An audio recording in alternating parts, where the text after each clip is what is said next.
Hi everyone. I keep receiving a lot of emails from students from across the country regarding MS, and also had some recent interaction with undergraduate students. And the question that they've all asked is the importance and significance of an MS degree, especially to have a career in semiconductors, okay, in semiconductor design, whether it's analog, digital, or even in device physics. So, what are the career options with an MS or without an MS that's possible? I'll try to compare it with MS in India versus MS in United States. Now, I'm not going to make a recommendation for any of these options. I'll just list out all the possibilities, the pros and cons in each one of those, and then I'll let you decide what suits best for you. Okay, because every individual is different, and the same recommendation will not apply for everyone uniformly. Okay, so I'll also talk very briefly about history here and there, but mainly I'll focus on uh, the industries that have evolved in India, and then what is the status currently, and I'll also talk about the career options in analog and digital VLSI design, and how does one go about it. Now, the discussion in this lecture will mainly focus for students from India because that's something that I'm well aware of, but it will apply to any other country as well. If you're watching from outside India, certain things will apply to you as well. And if in case you don't have a good undergraduate or a graduate education ecosystem in your country, then of course you should go for an MS or outside the country for better quality education. Okay, but if you have some decent uh, infrastructure and decent ecosystem within the country, yes, what I'm saying here for India might also apply to you. Okay, yeah. So I'll very briefly talk about it. So India received its independence. We got our independence in 1947, and our economy was building in 1950. We were building the nation in 1950s, and 1960s is when IITs were founded.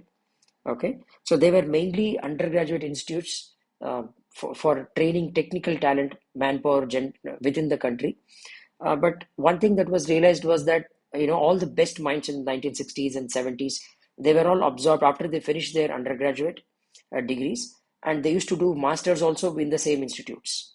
Okay, because we had very few institutes, and they used to do them in those institutes, and they were all absorbed into those IITs as teachers and assistant professors. Now, in those times, 60s, 70s, and 80s, um, the best minds in the country, a lot of them could not afford to go to United States.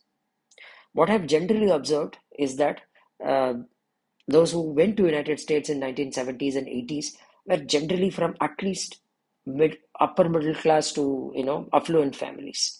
Not and very rarely, uh, people from lower middle classes could afford to go to United States for a master's education. Okay, since we were relatively slower because we didn't catch the bus, the engineering bus, because if you see, the United States has a huge advantage. The universities are much older, and in fact most of the whole field of analog, digital, all of that had its origins in the United States. I mean, Bell Labs was the company. If you see, most of our fields which we use in analog design, like control systems, signals and systems, device physics, all of that had its origin in United States. Okay, in the engineering side, not the physics side. Of course, physics had its origin in Europe. The engineering side of it had its origin in America. So the main research was still happening in United States. So what I heard from one of my professors who had graduated in 1980s is that India had excellent teachers. The teachers were, because some of the best minds were drawn into the teaching field in those days. But what they lacked was that the research was seen as something that was within the capacity of the West. Okay, so that's why some exceptionally brilliant guys would find some means of going to United States, and especially in 1980s, that had started significantly. And so the trend continued even in 1990s. Now, 1990s is a time when America needed a huge talent, a huge wave of talent for the new software industry, which was coming up and it was becoming a huge thing. And so America has always benefited significantly from immigrants and immigration.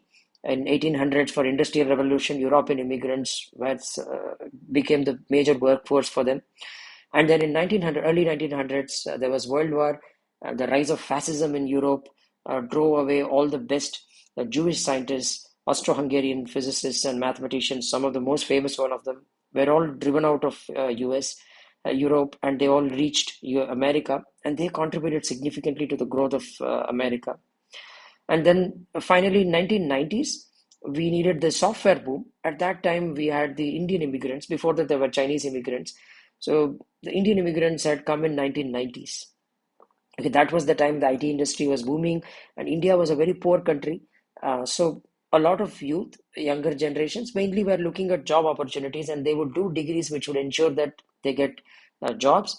So it's a relatively new economy with a lot of young, talented individuals who are very passionate to explore and then especially to make a living. So IT and software was something that India could actually have a significant hold on. So 1990s was also the time when Indian economy was privatized, and so suddenly there was an interest within the country, and we were seeing movement of or the Western countries or the American companies establishing R&D centers within the country in India itself. So TI is one of the oldest. I'm talking about TI because it's an analog company. Uh, TI was one of the oldest companies which had established their research centers in India, and there were a few other companies as well. Because once the economy privatized, a few companies started investing in India, and they had their R&D centers. But there was one problem. Now you should understand, master's education requires money. To have a master's education and high quality master's education, you need brilliant faculty, and also you need very good infrastructure, and all of that costs money. And at that time, uh, there wasn't all those facilities were there. They were good teachers, but not to the extent that we have now. So we didn't have a very good higher education ecosystem within the country, especially for the new fields like semiconductor engineering, okay, computer science. Higher education was all still lacking in the country. Okay, so companies like TI or any other analog and digital companies, what they would do is that they used to hire BTech or undergraduate students, and they used to train them for 6 months, for a few months of duration, and then they would start giving them work. Okay, then they would create a workforce because they felt university education was not sufficient. Very few universities, IIT Madras used to have some brilliant teachers.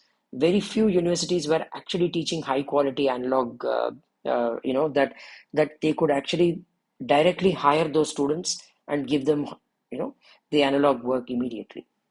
So very few universities had, so therefore they had to introduce a program where they would hire undergraduates and train them for a few months, and then they would start giving them the analog work. So this was the big thing that these companies used to follow. The small group of semiconductor companies that were present in India at that time used to do this. They would train them, and then they would start using them. And this was a very common practice. Even in software, they would do the same because they needed a talent. And in India, there were so many engineering colleges. And just to keep another thing in mind, in 1990s, once we privatized, a lot of colleges started springing up in India. Okay, universities started springing up, and they would produce a lot of engineers, and they would all be trained and then used in the industry. Now, if I remember in 1990s, still all the very intelligent guys, because the job of universities is to generate skilled workforce.